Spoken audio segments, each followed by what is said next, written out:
Hello tout le monde!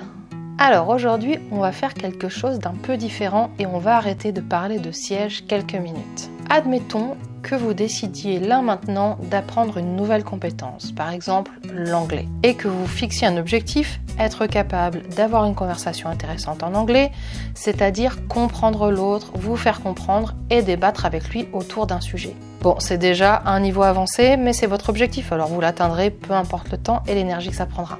Alors, comment vous vous y prenez pour y parvenir? Seulement un Français sur 5 parle l'anglais couramment, alors vous aurez peu de chances de pouvoir l'apprendre grâce à votre entourage.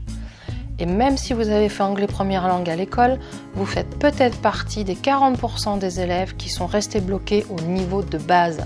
C'est-à-dire que vous pouvez saisir le sens d'expressions courantes et de phrases isolées, et vous parvenez à vous faire comprendre tant bien que mal, mais pas de quoi avoir une conversation. Seulement 14% des élèves parviennent à un bon niveau. Bref, ce n'est pas ce que vous avez appris en milieu scolaire qui va vous permettre d'atteindre votre objectif, il va falloir aller plus loin. Alors, vous vous mettez à lire des livres uniquement en anglais, vous prenez des cours particuliers, vous téléchargez une application sur votre smartphone, vous regardez des séries en anglais, vous partez dans un pays anglophone. Bon, à l'heure d'Internet et des nouvelles technologies, il y a une multitude de solutions qui s'offrent à vous. J'utilise cet exemple parce que j'ai été confrontée au problème de l'apprentissage de l'anglais de façon très concrète puisque j'ai vécu à Londres 3 ans.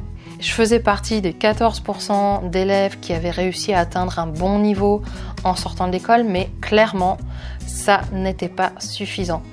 Contrairement à ce que je pensais, mon niveau d'anglais ne me permettait pas de débattre sur un sujet quand je suis arrivée à Londres et j'ai fait le pot de fleurs au milieu des conversations pendant quelques temps encore après le début de mon immersion chez les Roast Beef. Et pourquoi? Parce qu'on apprend par mimétisme. Je suis presque sûre que ça a été la même chose pour vous. Pendant ma scolarité, la majorité de mes profs d'anglais étaient français et parlaient l'anglais avec un accent français à couper au couteau. Alors dès que j'ai entendu de l'anglais parlé par des vrais anglophones, j'ai plus rien compris.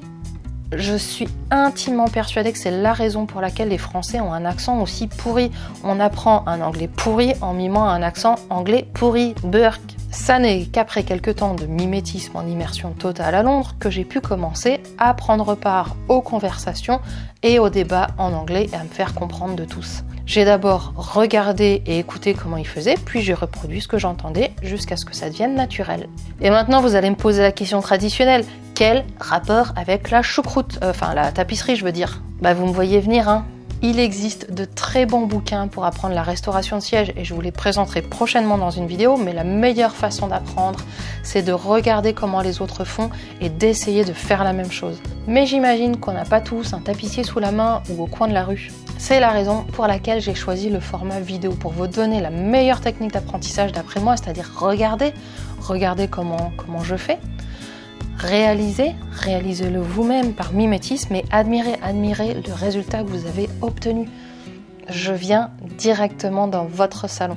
Voilà, c'était un format de vidéo un petit peu différent. Si vous avez apprécié, il faut me le dire, mettez un petit pouce en l'air. Comme ça, j'en ferai d'autres si vous avez aimé. Et puis, abonnez-vous, comme ça vous verrez les suivantes. Dans tous les cas, ne partez pas sans profiter de ma méthode pas à pas pour redonner vie à un vieux siège en quelques heures. Ça vous permettra d'aller plus loin, d'avoir des tutos et des vidéos plus complètes sur comment mettre le bois à nu, comment poser de la mousse, comment poser du tissu et comment refermer le travail avec une liste de tout le matériel et les outils que j'utilise. Ça se passe en description et c'est cadeau, servez-vous. Allez, à plus!